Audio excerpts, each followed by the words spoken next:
Next. Mike, why are you in such a bad mood? What do you care? What else do you want to know? Next question. Next question. Next question. Next question. Next question. I'm not going to answer any questions from you. Answer my question! The question, jerk! All right, the fun continues as I will now ask Dominique Foxworth a series of hard-hitting football questions, and he will be forced to answer them whether he wants to or not. Here we go. First question.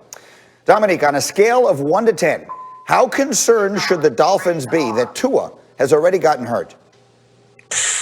8. I think they should be very concerned, and more than the Dolphins should be concerned. I think maybe Tua should be concerned, because we know that the Dolphins have 4 first-round picks in the next 2 seasons. There's nothing stopping them from packaging those picks to move up or using one of those picks to move up and get another quarterback. I know it might be a little premature, but the major concern about Tua was not his ability to play on the field, but his ability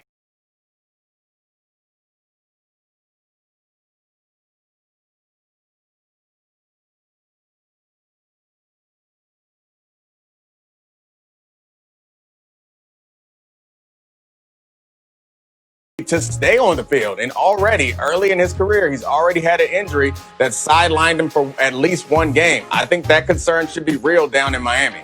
Okay, I like it. Next question. After the Las Vegas Raiders got absolutely flattened by Atlanta this past weekend, it is simply this: the Raiders, pretenders or contenders? I mean, they're pretenders. That offense is impressive, but the defense is so bad. They're giving up points on half of their drives, which means they turn opposing offenses to the best offense in the league. That is unacceptable. That's pretty bad. I know we've talked about how bad defenses have been around the league throughout the entire league, but the Raiders, they seem to be kind of rounding into the worst possible example of that. And they can score a lot of points with Henry Ruggs, and Carr is kind of inconsistent, but when he's on, they're good. Josh Jacobs is a great running back. It seems like they've made all the right moves on one side of the ball and all the wrong moves on the other side of the ball. So you can't be a contender if you can't stop anybody 50% of the time. Yeah, that's a great note that you saw from Hembo there. That is actually the worst percentage in recorded history. All right, last one, Dominique. I'm telling you right now, either Seattle or Green Bay is making the Super Bowl out of the NFC. Which one are you telling me it is? It's a tough choice. The NFC is up in the air right now. I think I'm going to go with Seattle, though. I think that their defense is, again, it comes down to defenses, and these are 2 teams who are not playing as well on defense as you would like. But Seattle seemed to show up last weekend. They're getting Griffin, or they got Griffin back. They should be getting Dunbar back, the other corner. Dunlap has been able to improve their pass rushing ability, so I think that their defense is getting better. There's no problems on the offensive side of the ball for either of these teams. They're going to be able to score points. The question is, who do you trust to be able to get a stop when they need it? And it's hard to trust either team, honestly, but I like the Seahawks a little bit more. And I think the Packers' inability to stop the run is going to be incredibly concerning in the playoffs. Obviously, 2 teams where legendary quarterbacks are trying to overcome what have been less than below average defenses. Speaking of legendary quarterbacks, let's move it on to Tampa Bay and Tampa Tom. Tom Brady has thrown 11 picks this season. Only Carson Wentz has thrown more. Brady has 4 games with multiple picks, already tied for the most in any season in his career. And his coach, Bruce Arians, well, he's not exactly known for running the football, and that has certainly been the case this year. Tampa Bay ranks 28th in the league in rushing yards per game, and their running backs aren't helping out at all. The Bucs runners have dropped 13 passes so far this season, nearly twice the total of any other team. So it is a combination of circumstances. And if you watch this show or listen to my radio show, you know that I have been yelling and screaming that this is all Bruce Arians' fault and that they are running the wrong offense. And Dominique, this morning, for the very first time, you convinced me that I might have that wrong. Tell me why. Yeah, I mean, what about what's happened in Tampa Bay suggests to you that Bruce Arians is making these decisions? Was it when they went and signed Gronkowski, or right. or was it when they went and signed AB? Like, it seems like Tom Brady had a point to prove. He came into this season hearing everyone say that Belichick is the reason why he's been successful, that his arm strength is waning, he's getting old. He wants to throw these deep passes just as much as Bruce Arians. And if Tom Brady wanted to do something different, you know what they will be doing? Something different. Tom Brady is running this offense. It seems like Tom Brady is running this team. So I'm not sure that we can forgive Tom Brady and blame BA for anything more than we already have. The only control that Bruce Arians seems to have is to be able to take shots at Tom Brady in the media, and he is definitely wielding that power quite willy-nilly, and he's enjoying that because that's the only thing he can do. All he can do is say, Tom Brady messed up that read. Check it out. Watch him miss this pass. That's on Tom. That just further lets me know that he's annoyed with Tom Brady making all the decisions.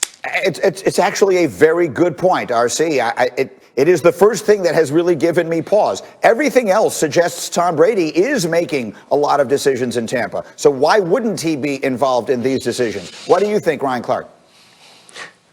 He's absolutely involved. And anytime you see a great quarterback and a great quarterback-coach relation, the quarterback has something to do with that. You see the offensive coordinator go to the quarterback, do you like this play? How do you feel about this? And as they practice it during the week, someone will take it out or they'll put something else in. But when you watch Tom Brady, being able to run the offense and make the throws isn't the problem. His problem is making the throws under pressure. Himbo shot me a stat. He's thrown from a clean pocket more than anyone in the league 27 times, and he's been dang good while doing that. But the 20 pressures he has no touchdowns, 5 interceptions. If he threw the ball away every single play, his rating would be 40, and it's 20. And so when you look at what Tom Brady is doing, he just doesn't want to take the hits anymore. I remember playing this game, and when I played this game, I said every play, I'm coming out and I'm trying to split somebody. I'm trying to smash somebody. And now when I watch football, I flinch. When I watch football, I'm like, ooh, I can't believe I did that. Well, Tom Brady's 2 years older than me. And if you look at Tom Brady when he's pressured by Tyrann Mathieu, and he's not even close to him, and Tyrann Mathieu is smaller than Greeny, he's throwing the ball and turning away. Interception to Breland. When he throws the ball into the helmet before he goes over to chastise Michael Evans, you know what's happening?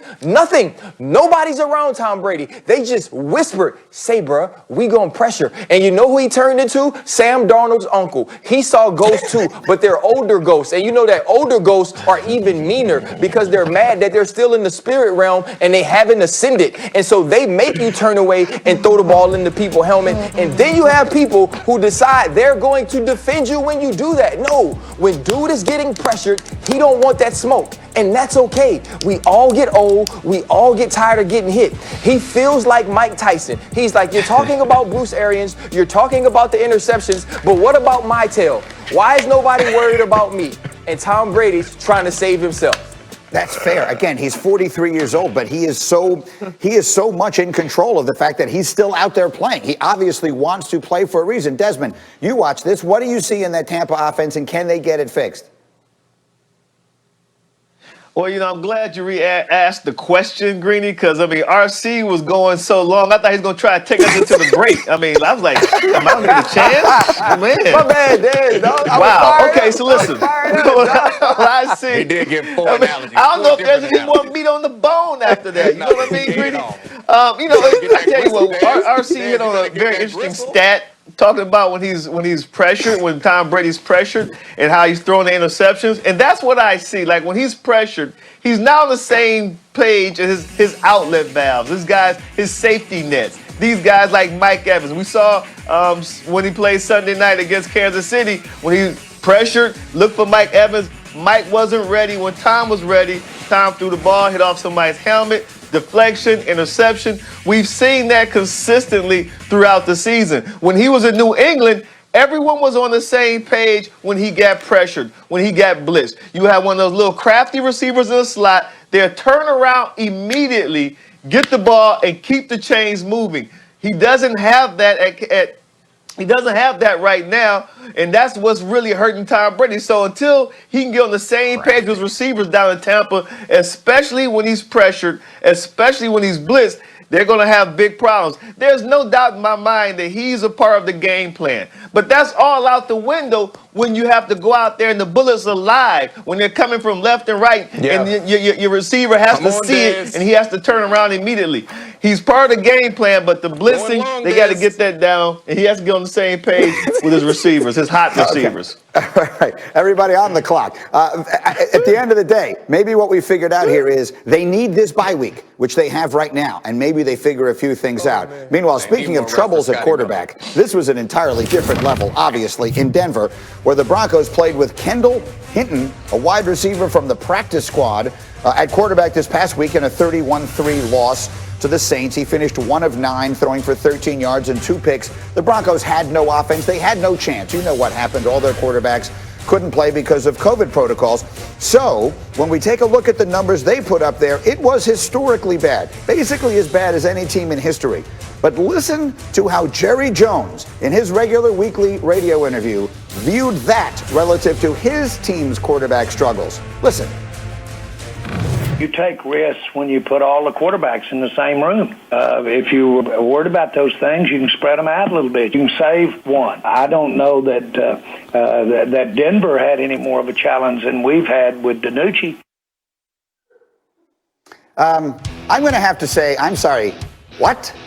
Ben DiNucci was a quarterback that Jerry Jones drafted.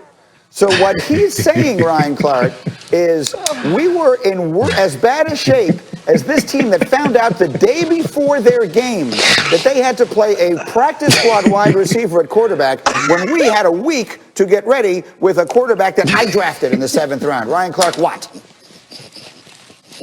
Jerry Jones wants to be oppressed so badly.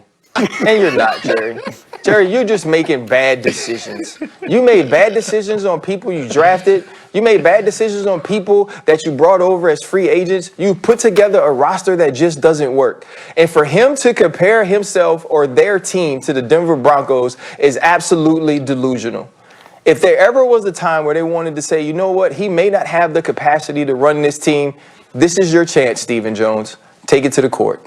Graziano, 15 seconds. Your thoughts? I just pictured poor Ben DiNucci in his car running errands, listening to the radio, and gets blindsided by this. Like, I got drafted by the Cowboys. I feel good about that. Now it turns out I'm no better than a practice squad wide receiver. I just felt bad for Ben. I don't go back into work from Ben. I'm done. I pack my stuff up and leave. Right there, I'm done. That's pretty much how it went. All right, we will take a break up against the end of the hour, but a huge hour coming your way on this Wednesday. Still to come, the